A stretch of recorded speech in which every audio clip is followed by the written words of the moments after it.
भारत के बहुत सुदूर क्षेत्र से यहाँ पर पधारे हुए माँ भारती के सभी यशस्वी पुत्र और पुत्रियों, आप सबको हमारी बहुत शुभकामनाएं हैं। आप बहुत तमन्ना और उत्कंठा से यहाँ पर पहुँचे हैं और हमको विश्वास है जो आपकी आशा है उस आशा से भी कई गुनी आप यहाँ से लेकर के जाएंगे। जीवन को उन्नत बनाने के लिए बहुत सारी चीज़ों की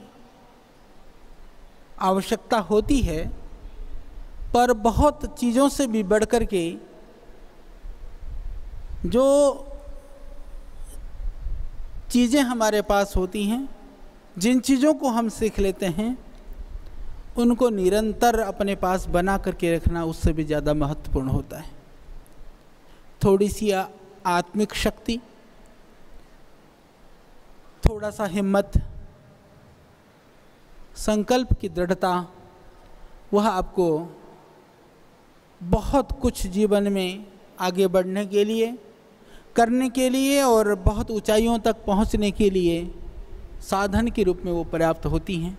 उसका जो मूल है, यहाँ आप न केवल शब्दों से अपितु आप यहाँ के इस पतंजलि के पवित्र प्रांगण से व्यवहारिकी और जीवन और जीवंत रूप में आपको सीखने को मिल रहा है। यह आपका बड़ा सौभाग्य है। दुनिया में शब्दों से शिक्षा देने वाले, हो सकता है आपको बहुत सारे गुरु मिले, पर जीवन से शिक्षा देने वाले लोगों की संख्या नगण्य है। यहाँ श्रद्धेय स्वामी जी शब्दों से नहीं, शब्दों से भी ज़्यादा अपने जीवन से आपको शिक्षा दे रहे हैं और उस शिक्षा को प्रत्यक्ष रूप से आपको ग्रहण करने का मौका मिल रहा है। यह आपका परम सौभाग्य है और इसके लिए आपको बहुत ही गर्व होना चाहिए। जब इतिहास बनेगा, इतिहास जब बन रहा होता है, जितने भी महापुरुष हुए हैं, वीर वीरांगनाएं हुई हैं देश के अंदर, पूरी धरती में, पूरी दुनिया में, यदि आप उन वीर वीरांगनाओं को देखेंगे तो पाएंगे कि जब उनका जीवन संघर्ष में होता है, संघर्ष के बिना कोई महापुरुष नहीं बना करता है, संघर्ष के बिना न किसी क्षेत्र में सफलता नहीं मिला करती है। पर जिन संघर्ष के दिनों में उन महापुरुषों को समझने वाले विरले ही लोग होते हैं। यह तो मैं मानता हूँ कि ये पूरे देशवासियों की एक तरह से हम ऋणी हैं, कृतज्ञ हैं कि संघर्ष के दिनों में भी लाखों लाखों भाई बहन पूरी ऊर्जा के साथ, पूरी ताकत के साथ और पूरे जी जान के साथ इस मिशन में और इस अभियान में जुटे रहे, जिसका परिणाम आज पूरे देश ने देखा। इतिहास बन रहा है, इतिहास बन भी चुका है, तो आगे आने वाले समय में और बड़े इतिहास की रचना करने के लिए, अपने जीवन को माँ भारती के लिए, भारतीय संस्कृति और परंपरा को जीवित, जागृत और अक्षुण्ण बनाए रखने के लिए, उन परंपराओं को पुनः उस दैवीय स्वरूप में पहुंचाने के लिए, प्राचीन काल के उस गौरवमय अतीत और इतिहास को वर्तमान करने के लिए हम सबको लगने की आवश्यकता है। वह प्रक्रिया में आज देश आगे बढ़ रहा है। तो आगे आने वाला इतिहास, मैं आपको एक ही बात कहना चाहता हूँ कि जब श्रद्धेय स्वामी रामदेव नाम का एक संत इस देश में पैदा हुआ, उसने योग और आयुर्वेद के संदर्भ में बहुत बड़ा कार्य किया। देश की व्यवस्था परिवर्तन में उनका बहुत बड़ा योगदान रहा। यह गर्व की बात है कि उस इतिहास में हम ये कह सकते हैं कि हम भी उस समय पर भारत भूमि पर थे, हम भी वहाँ पर इस अभियान के कहीं ना कहीं पार्ट थे। ये हमको गर्व की अनुभूति कराएगा। परंतु हमारा कितना कंट्रीब्यूशन था, यह कंट्रीब्यूशन में कभी यह बात ना आ जाए कि हमारे पास तो और भी सामर्थ्य था, हमारे पास तो और भी शक्ति थी, पर हमने अपना सामर्थ्य और अपनी शक्ति को पूरी तरह से नहीं लगाया, हमने बचा करके रखा था। ऐसा इतिहास ना बने, अपितु इतिहास ऐसा बने कि तब हमने अपने आप को संपूर्ण रूप से, अपनी शक्ति को संपूर्ण रूप से उस अभियान का अंग बना करके लगाया था, जिससे आपकी आगे आने वाली पीढ़ियां भी आपको इस रूप में याद करें। हमको ऐसा काम करना है। मेरा ऐसा विचार है, मैं ऐसा मानता हूँ कि यदि हम प्रतिदिन इतना पुरुषार्थ करें कि रात्रि को बिल्कुल निढाल होकर के, थक करके यदि हम विश्राम को चले जाते हैं, निद्रा में चले जाते हैं, तो समझ लेना भगवान जो है आपको उससे भी कई गुनी शक्ति से परिपूर्ण करके, शक्ति से आपको लबालब कर करके, शक्ति से आपको ओत प्रोत करके आपको नया सवेरा, दूसरे दिन आप जागेंगे तो पाएंगे कि शक्तियाँ बहुत आपके पास हैं।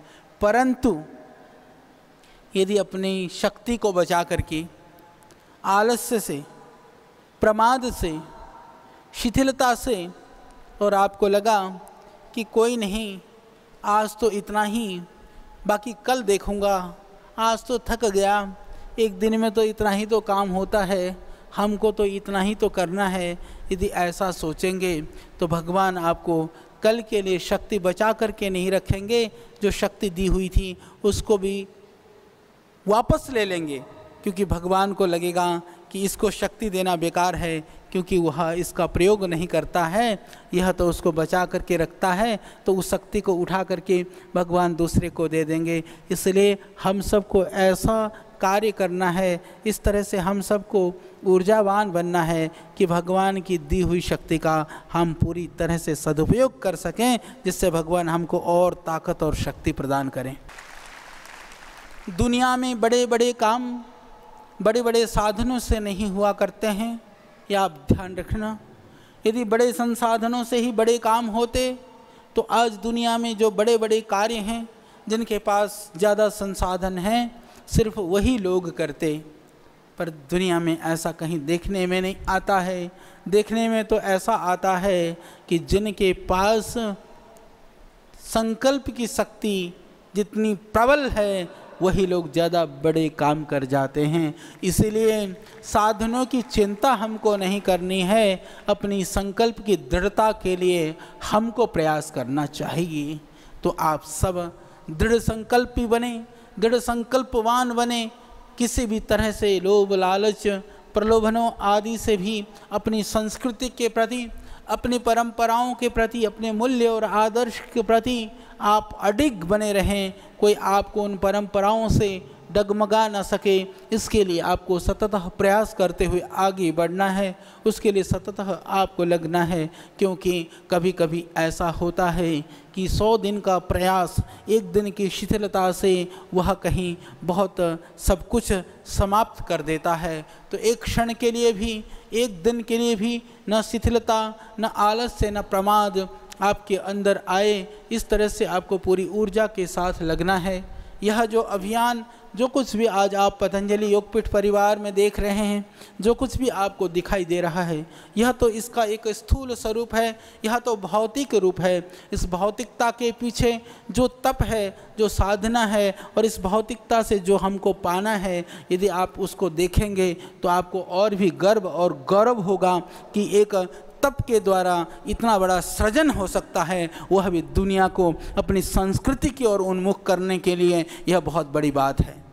जब आयुर्वेद की बात आती थी, हमको याद है कनखल में जब हमने शुरू किया तो लोग कहते थे कि आयुर्वेद, जब हमने एक छोटा सा सुंदर सा औषधालय बनाया तो लोग कहते थे कि क्या आयुर्वेद इतना सुंदर औषधालय भी हो सकता है क्या? क्योंकि आयुर्वेद के विषय में लोगों की अवधारणा थी टूटी फूटी कुर्सियाँ, टेबल। सरकारी हॉस्पिटलों में भी जाएंगे तो सबसे ज़्यादा दुर्दशा आयुर्वेदिक हॉस्पिटलों की ही है। वहाँ आप देखेंगे टूटी हुई कुर्सियाँ, पुराना सा टेबल और कुछ नई, कुछ पुरानी नीली पीली काली शीशियाँ, कुछ प्लास्टिक की, कुछ कांच की और मकड़ी की जाल और विविध तरह की खुशबुओं, अलग कहीं चूर्ण की, कहीं आसव की, कहीं किस किस तरह की। जब खुशबू ना बिखरे, अलग अलग तरह की टूटी हुई 10-20 शीशियाँ ना हो, टूटा टेबल ना हो, तो आयुर्वेद का मतलब हमारे दिमाग में इसी तरह की कल्पनाएँ थी। उस कल्पना को, उस सोच को, और लोग भी वही जाते थे। या तो जिनके पास, चलो वैद्य जी क्या देते हैं, भले वैद्य जी दवाई नहीं देते, वैद्य जी पूड़िया देते हैं, यानी जो वैद्य जी देते थे उसका नाम पूड़िया हो गया। आयुर्वेद जो एक कोठड़ी में बंद हो गया था, किसी सरकार के आश्रय से नहीं, सरकार के प्रयास से नहीं, अभी तो एक योगी के प्रयास से आज पतंजलि योगपीठ का प्रथम फेज का जब हॉस्पिटल को देखते हैं तो लोग कहते हैं कि क्या आयुर्वेद का ऐसा हॉस्पिटल भी हो सकता है क्या। इसके बाद में अभी कई कॉलेज अच्छे बने हैं, कई हॉस्पिटल अच्छे बने हैं, आयुर्वेद की बहुत सारी परंपरा में लोग अभी आगे आए हैं। हम ये नहीं कहते हैं, सारी दुनिया को हमने ही ठीक करने का ठेका लिया हुआ है, सब चीज़ की जिम्मेदारी ही हमारे सर पर है, हमने कभी ऐसा नहीं कहा। पर हम इतना ज़रूर कहते हैं कि पतंजलि योगपीठ, जैसे श्रद्धेय स्वामी जी बार बार कहते हैं, पतंजलि योगपीठ नंबर 1 है। हमने हर उदाहरण को प्रथम बन करके दिखाया है, उस प्रथम का देश ने, दुनिया ने अनुकरण करना शुरू किया है। तो हमको अनुकरणीय बनना है, हमको प्रथम बनना है, जिससे कि लोग हमारा अनुकरण करें, लोग हमसे सीखें। पतंजलि योगपीठ ने योग के संदर्भ में, उस योग को आप सब जानते हैं, जो आपके अंदर रुचि पैदा हुई है, वह रुचि किसी सरकार के विज्ञापन से या किसी सरकारी सिस्टम और तंत्र के द्वारा प्रायोजित ढंग से नहीं है, अपितु वह रुचि पैदा हुई है। तो एक योगी की तप से, पुरुषार्थ से आज यदि करोड़ों करोड़ों लोग रोग मुक्त जीवन जी रहे हैं और बीमार लोगों के अंदर भी एक जीने की नई आशा जगी है, तो एक व्यक्ति के तप और पुरुषार्थ से, और एक तरह से मैं कहूँ कि महर्षि पतंजलि ने भी जब योग दर्शन की रचना की होगी, संभवतः उस ऋषि ने शायद कभी कल्पना की होगी कि नहीं की होगी, हम कह नहीं सकते हैं। उस अकल्पनीय, कल्पनातीत कार्य को एक योगी ने करके दिखाया, और हम सौभाग्यशाली हैं कि हमको उनका अनुगामी बनने का हमको मौका मिल रहा है। आयु, शरीर की एक आयु होती है, आने वाली पीढ़ियां तो आपको याद करे। जैसे आपने सुना होगा आपके घर में, परिवार में, बुजुर्गों में, जैसे एक व्यक्ति कोई आकर के कहता है कि मेरे दादाजी तो स्वामी दयानंद से मिले थे, मेरे परिवार के व्यक्ति लोग स्वामी विवेकानंद जी को जानते थे, और हमारे परिवार में से तो सुभाष चंद्र फौज की सेना में भर्ती थे।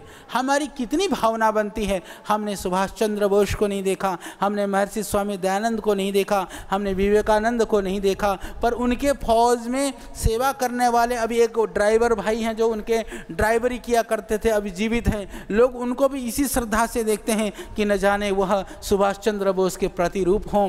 तो दुनिया आपको इसी तरह से देखेगी। स्वामी रामदेव नहीं तो उनका प्रतिरूप आपको बन करके देखना है। आपके बच्चों को, आपकी आने वाली पीढ़ियों को लोग जब बात करें तो ये कहे कि ये श्रद्धेय स्वामी रामदेव का सच्चा शिष्य और सच्ची शिष्या थी, जिसने कि उनके अभियान को आगे बढ़ाने के लिए अपने जीवन को लगा दिया। तो मैं कह रहा हूँ, साधन की परवाह नहीं करिए, संकल्प को दृढ़ रखिए, संकल्प को दृढ़ रखते हुए आगे बढ़ेंगे, मार्ग अपने अनुकूल होता जाएगा, जीवन में बहुत कुछ कर पाएंगे। योग और आयुर्वेद की जो विधाएं हैं वो ऐसी विधाएं हैं कि पहले हमको अपने जीवन में उसको उतारना है।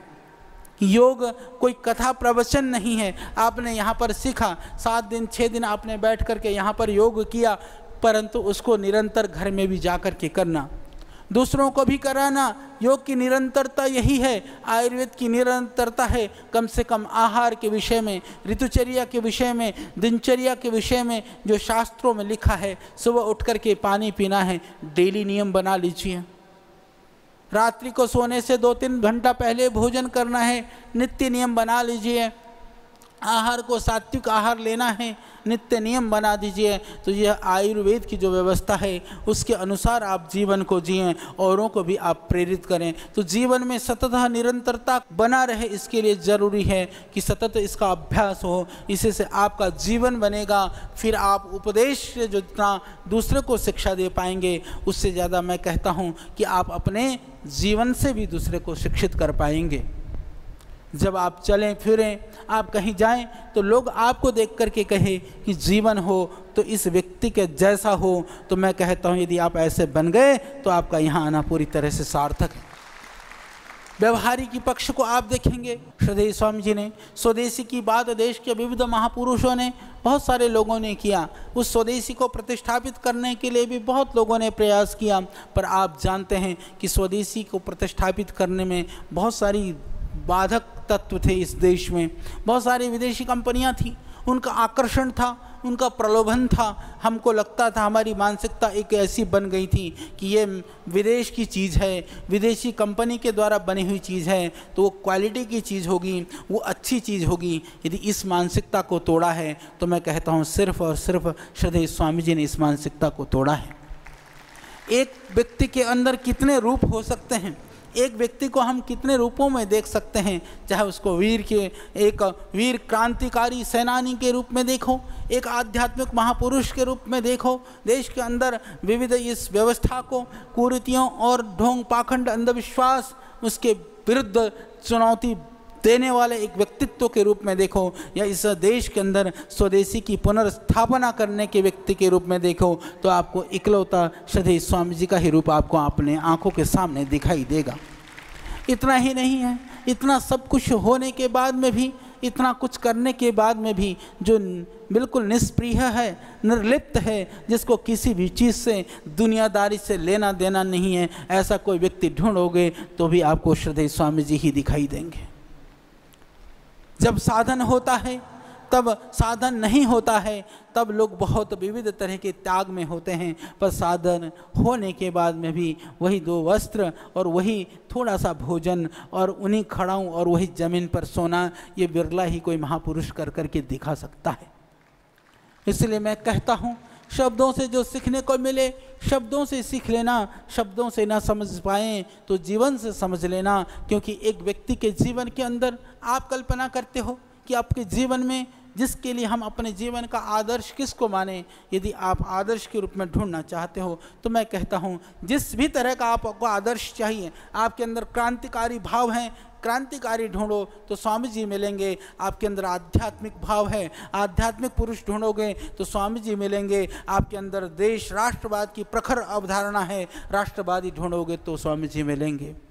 जीवन के हर उन्नति को, हर ऊंचाइयों को समझाने के लिए, उस जीवन की विषमताओं को सुगम करते हुए, उन कठिनाइयों को, उन कठिन मार्ग को जो है आपको सरल बनाते हुए, यदि जीवन में, जीवन की राह में आगे बढ़ने का मार्ग कोई आपको सिखाता है तो ऐसे गुरुजनों का सानिध्य मिलना यह आपके लिए परम सौभाग्य और परम गर्व की बात है। आज हम कहते हैं पढ़े लिखे लोगों का ज़माना है, शिक्षित लोगों का ज़माना है, पर मैं देखता हूँ कि इस शिक्षा के अंदर कहीं ना कहीं एक भय है। उस भय के कारण से एक अंधविश्वास का वातावरण भी इस देश में फैल रहा है। उस अंधविश्वास को तोड़ने का काम भी आपको और हमको मिलकर के करना है। इस देश के अंदर हम कहते हैं आधुनिक युग है, वैज्ञानिक ज़माना है। आप देखेंगे विविध टेलीविज़नों में, विविध चैनलों में रसगुल्ला खिला करके शुगर बीमारी ठीक की जाती है, आपके घर में कृपा वर्षाई जाती है। इस तरह के भ्रमजालों में हम फंसते जाते हैं।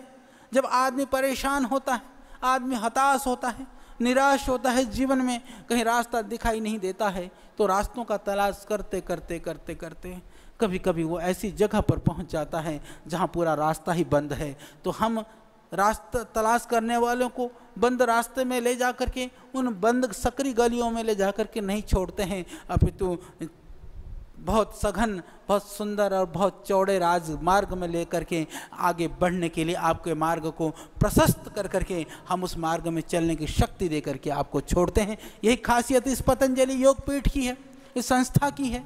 यहाँ पर आप आते हैं, कभी आपने देखा, हमने कभी आपसे यह पूछा आप किस जाति के हैं? हमने कभी यह पूछा कि आप किस बिरादरी के हैं? क्या कभी हमने ये पूछा तुम कौन सी भाषा बोलते हो? क्या कभी हमने ये पूछा कि कभी आप क्या करते हो? या कभी हमने ये पूछा कि पतंजलि को तुम क्या दोगे? ये तो पूछा ही नहीं। श्रद्धेय स्वामी जी ने यह भी कहीं नहीं कहा, कहीं संकल्प नहीं कराया कि तुम जाकर के यही करोगे। सामूहिक रूप से कहते हैं कि तुमको ऐसा करना चाहिए। ऐसा कोई महापुरुष कहीं देश दुनिया में नहीं मिलेगा। लोग धर्म के नाम पर संप्रदाय की शिक्षा देते हैं, धर्म के नाम पर अपने ढांचा को मजबूत करने का प्रयास करते हैं, परंतु यहाँ पर संस्कृति और आध्यात्म के नाम पर, राष्ट्रवाद के नाम पर हम आपको संपूर्ण राष्ट्रवादी और संपूर्ण आध्यात्मवादी बनाने का हम प्रयास करते हैं। इस तरह का यह प्रयास, इस तरह का यह अभियान आपको अन्यत्र नहीं मिलेगा। इसीलिए आप इस चीज़ को समझें, इस चीज़ को महसूस करिए। यह समय कभी बार बार नहीं आया करता है, और बुद्धिमान लोग वह होते हैं जो अवसर होता है उस अवसर को अपनी मुट्ठी में पकड़ करके रखना जानते हैं। तो आप इस अवसर को अपने हाथ से मत जाने देना। इस अवसर को यदि पकड़ करके रखोगे तो तुम्हारे जीवन के अंदर हमेशा अवसर आता रहेगा और उस अवसर से आपका भला होता रहेगा। और यदि आपने इससे वंचित रह गए तो फिर समझ लेना कि जीवन का भला होना बहुत दुस्तर है। आप सौभाग्यशाली हैं। इस पतंजलि योगपीठ में विविध तरह के कार्य हो रहे हैं, बहुत तरह के अनुसंधान के काम चल रहा है। जैसे श्रद्धेय स्वामी जी ने बताया होगा, हम लोग अभी विश्व भेषज संहिता का कार्य कर रहे हैं। वर्ल्ड हर्बल इंसाइक्लोपीडिया के अंदर दुनिया में पहली बार 55,000 से ज़्यादा औषधीय पौधों का एक तरह से उसका जो चेक लिस्ट है, नामों को अन्वेषण करने का काम दुनिया में आज तक यह कोई भी नहीं खोज पाया कि कितने पेड़ पौधे हैं जो औषधि के रूप में प्रयोग हो रहे हैं। यदि उनके डेटा को, उनके डॉक्यूमेंटेशन को, उनके रिसर्च को आप देखेंगे तो मुश्किल से ले दे करके 10-15 हज़ार पौधे तक लोगों ने काम किया है। पर यहाँ पतंजलि योगपीठ के द्वारा 55,000 से ज़्यादा पौधों पर काम हो रहा है। यह कार्य इतना बड़ा काम है, किसी देश, किसी कंट्री को भी नहीं कोई कर पाता था। यूएनओ ने अपने हाथ में लिया। WHO, जिसको हम बोलते हैं कि जो दुनिया का सबसे बड़ी संस्था है, स्वास्थ्य के विषय में काम करती है, उस संस्था ने अपने हाथ में लिया, जिस संस्था के पूरे दुनिया के देश सदस्य हैं। पर उस संस्था ने भी जिस काम को नहीं कर पाया, वह कार्य पतंजलि योगपीठ के द्वारा हो रहा है। और मैं एक बात कहना चाहता हूँ कि श्रद्धेय स्वामी जी कहते थे कि मैं चाहता हूँ कि वास्तव में विश्व स्वास्थ्य का जो संगठन का केंद्र है भारत में होना चाहिए। पर मैं आपके सामने और आपके माध्यम से पूरे देश के सामने ये बात आज पूरे गर्व और हर्ष के साथ कहना चाहता हूँ, WHO तो निश्चित रूप से भारत में बनना चाहिए। WHO बने, यह हमारी आशा है। पर इस बात को हम कहते हैं कि पतंजलि योगपीठ ने तो यह ठाना है, जो काम WHO ने नहीं किया उसने पतंजलि योगपीठ ने कर करके दिखाना है। हमको उस लेवल का काम करना है, हम उसके लिए आगे बढ़ रहे हैं। अभी आपने देखा होगा श्रद्धेय स्वामी जी के पुरुषार्थ से, तप से, उनके एक तरह से अथक इस 2 दशक से लंबी यात्रा के द्वारा, उनके पुरुषार्थ से योग आज अंतर्राष्ट्रीय स्तर पर, उसकी आज योग का एक बहुत पहचान और योग के विषय में लोग जानने लगे हैं। आपकी जानकारी के लिए बता दें, दुनिया में यदि कोई ऐसा कॉमन कोई वर्ड, शब्द है जिसको सारी धरती के लोग जिसके अर्थ को जानते हैं, तो वह योग शब्द है। योग शब्द को आज दुनिया के सबसे ज़्यादा लोग, जो 600 करोड़ से ज़्यादा की जो आबादी है, वो सारी आबादी योग शब्द को अधिकतम लोग जानते हैं। उस लेवल तक दुनिया में पहुंचाया। और भगवान की कृपा से धन्यवादी हैं हम सब माननीय प्रधानमंत्री मोदी जी का, उन्होंने उस चीज़ को एक मंच पर पहुंचाने का कार्य किया, पहुंचा करके उसको एक तरह से प्रमाणीकरण का काम उन्होंने किया, उसके लिए वो धन्यवादी। वो वास्तव में उन्होंने जो राजा का कार्य होता है, श्रद्धेय स्वामी जी ने फकीर के कार्य को 100% अपने स्थान पर पहुंचाया था, तो उस कार्य को प्रमाणीकरण करने का काम माननीय प्रधानमंत्री जी ने किया। अभी 21 जून आप सबके लिए भी बड़ा लक्ष्य है, सबके सामने वह दिन है। हम सबको बहुत काम करना है, उसके लिए तैयार होना है। पूरे देश में नहीं, अभी तो पूरी दुनिया में एक नए उमंग और उत्साह के साथ 21 जून की तैयारियां चल रही हैं। सरकार और गैर सरकारी संगठन और संस्थाएं भी उसके लिए काम कर रही हैं। बहुत सारे लोग लगे हुए हैं, बहुत सारे लोग योगाचार्य और संगठन भी लगे हुए हैं। जैसे हमने कहा कि पतंजलि योगपीठ ने हमेशा उस काम को किया है जो दुनिया के लोग देखते ही रह जाएं। तो 21 जून के अंदर भी हम ऐसा क्या करें, हम लोग क्या कर सकते थे, क्योंकि वह 21 जून का कार्यक्रम है, वो सरकार के द्वारा, क्योंकि हम सरकार से अलग नहीं हैं, सरकार से हम भिन्न नहीं दिखना चाहते हैं, तो वहाँ तो उनके अनुसार काम करेंगे। पर उस कार्य में भी कुछ हम ऐसा कार्य करने का हम विचार कर रहे थे जो सरकार नहीं कर सकती है। वो कार्य क्या हो सकता है? आप सोचिए कि जो सरकार नहीं कर सकती है, दूसरे कोई भी नहीं कर सकता है, पर पतंजलि योगपीठ कर सकता है। आप बताओ 21 जून के लिए क्या कार्यक्रम हो सकता है? हमने बहुत विचार किया, बहुत सोचा, हमने पूरी टीम बनाई। उस टाइम पर मीटिंग में मैं था, मैंने कहा भी था वहाँ कि कुछ काम ऐसा दे दो पतंजलि योगपीठ को जो दूसरे नहीं कर सकता है। लोगों को लगता है कि पतंजलि योगपीठ को अभी तो बहुत लोग समझ सकते हैं, बहुत लोग समझते भी हैं कि पतंजलि योगपीठ या स्वामी रामदेव जी का नाम आते ही उसका नाम है असंभव को संभव करने वाली संस्था, असंभव को संभव करने वाला व्यक्तित्व वह स्वामी रामदेव है। ये दुनिया जानती है, पर कई बार फिर भी शंका कर जाती है। तो शंका करने वालों के लिए भी यह एक और उत्तर है कि हमने कहा हमको ऐसा काम दे दो। हमको तो किसी ने काम नहीं दिया, पर हमने सोचा कि अच्छा सेवक कौन होता है। देखो ये समझो,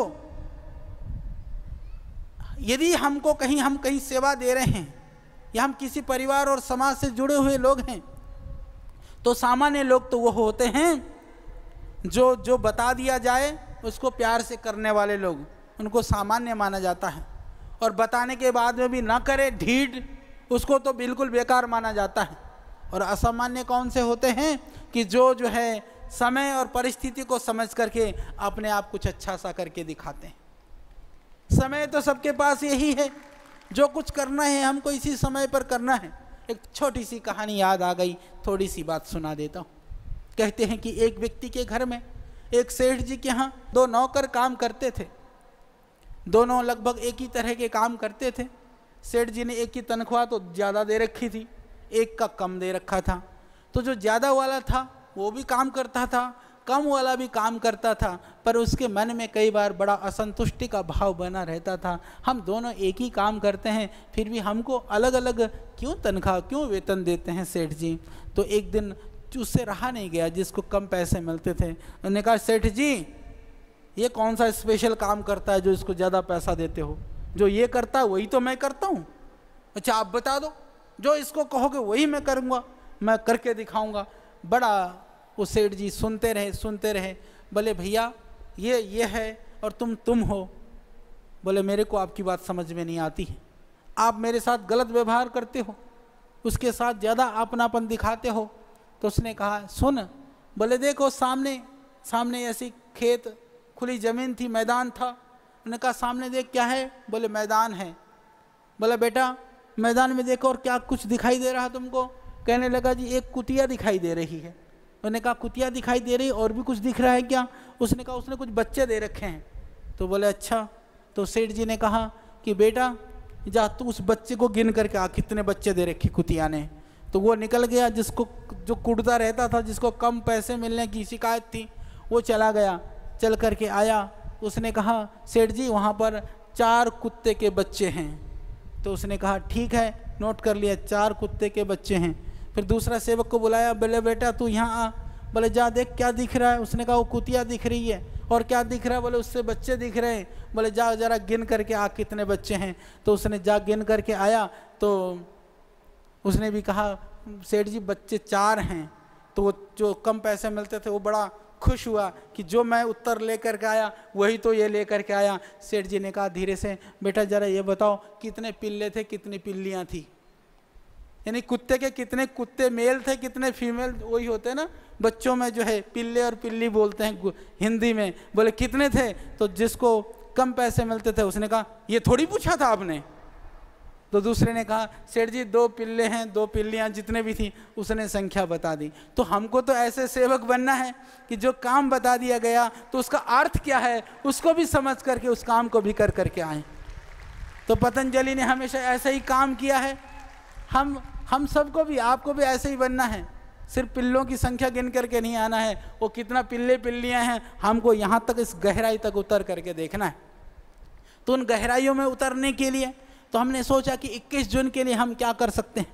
बड़ा थोड़ा समय था, 2-3 महीना पहले ये घोषणा हुई। एक कार्य को हमने पहले से शुरू कर रखा था, वह बहुत बड़ा कार्य था। हमने उस कार्य को एक स्वरूप देने का प्रयास किया है।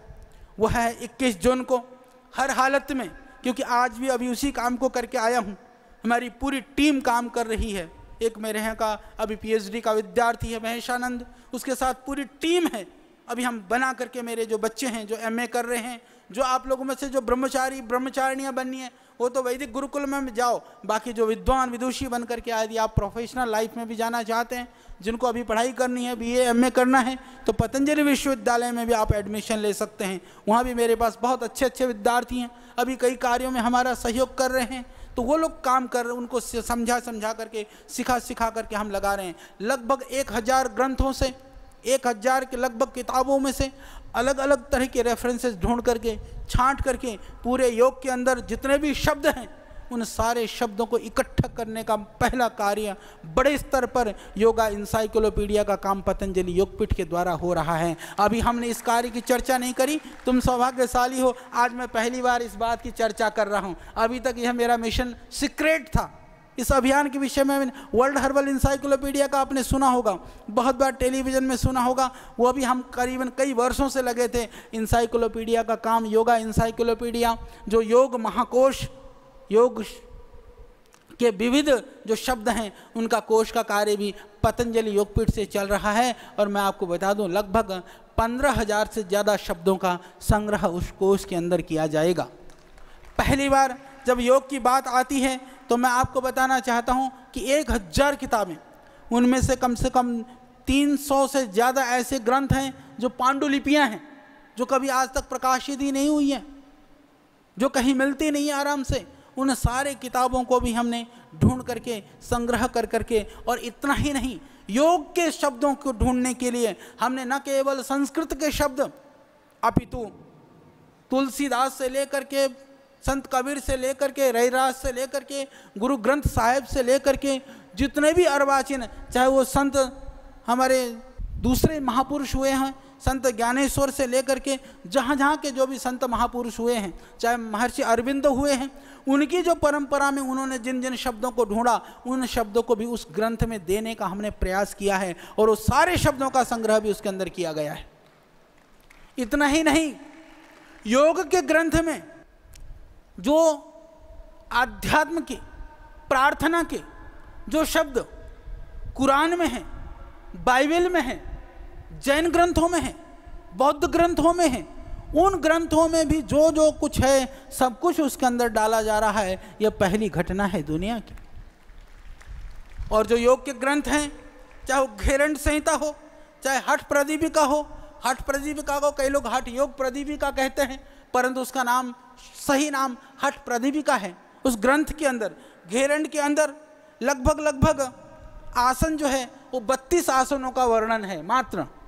घेरंड संहिता जो है, योग का जो आसनों का ग्रंथ है, उस पर 32 आसनों का वर्णन है।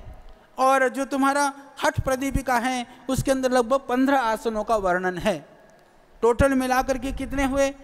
मुश्किल से 50 आसन भी नहीं हुए।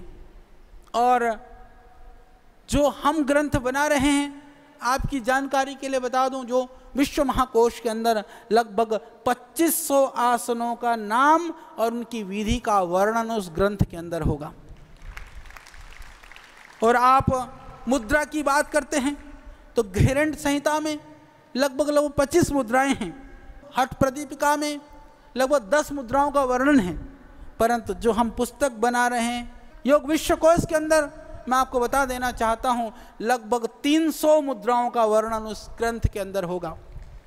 एक अद्भुत ग्रंथ, एक महान ग्रंथ, संपूर्ण धरती के योग के विषय में जहाँ जहाँ भी जो कुछ भी ज्ञान विज्ञान है, उस सब को एक जगह पर संग्रहित और समाहित करने का कार्य पतंजलि योगपीठ के द्वारा हो रहा है।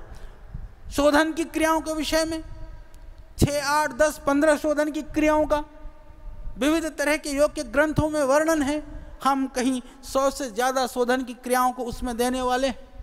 योग के ग्रंथों में जितने भी तरह के, वहाँ पर चाहे वह आयुर्वेद के संदर्भ में, स्वास्थ्य के संदर्भ में, पेड़ पौधे के संदर्भ में, आहार के संदर्भ में, जिन विविधताओं का वहाँ पर जहाँ भी किसी ग्रंथ में वर्णन है वो सब का सब कुछ उस योग महाकोश के अंदर दिया जाएगा। एक अद्भुत काम इस पतंजलि योगपीठ के द्वारा किया जा रहा है और हमारे लिए गर्व और गौरव की बात है। आप पूरी दुनिया को कह सकते हैं पतंजलि योगपीठ जब हर काम में अग्रणी रह सकता है तो आप अपने जीवन में कैसे पीछे रह सकते हो। अरे सच्चा शिष्य होने का, सच्ची शिष्या होने का, सच्चा अनुगामी होने का तो यही है कि जीवन में कम साधन भी हो, जीवन में संघर्ष के द्वारा आपको अग्रणी बन करके दिखाना है। तो वह कार्य यहाँ पर हो रहा है।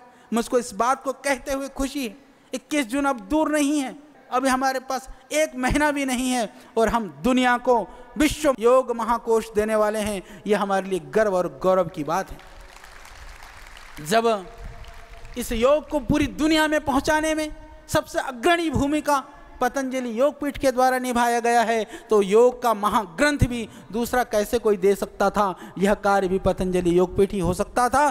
श्रीदेव स्वामी जी के आशीर्वाद से, उनके तप और पुरुषार्थ से उस कार्य को भी हमने मूर्त रूप देने का प्रयास किया है।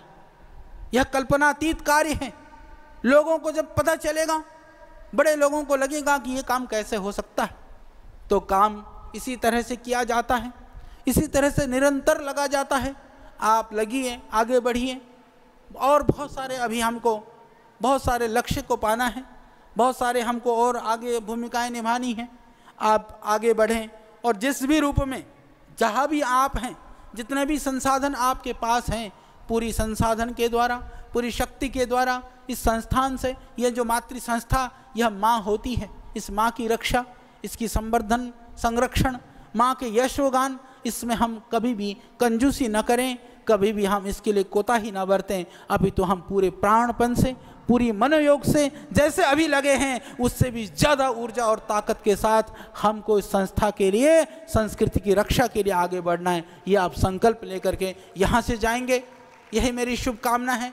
यही आप सबके लिए भगवान से प्रार्थना है। जीवन में कभी हताश और निराश मत होना। जीवन में अनुकूलता प्रतिकूलता वो तुम्हारी परीक्षा लेने के लिए आती रहेंगी, पर उन परीक्षाओं में हमको पास होकर के ही हम आगे बढ़ सकते हैं। इसलिए आपको पास होना है, आगे बढ़ना है, आगे बढ़ कर के विजयी होकर के ही दिखाना है। आप विजयी होंगे तो देश विजयी होगा, देश विजयी होगा तो यह देश पुनः विश्व गुरु के पद पर प्रतिष्ठापित होगा। इसके लिए आपको आगे आना है। मेरी बहुत शुभकामनाएं, बहुत बहुत आशीर्वाद। आप सबको मेरा बहुत प्यार। ओम शांति शांति शांति।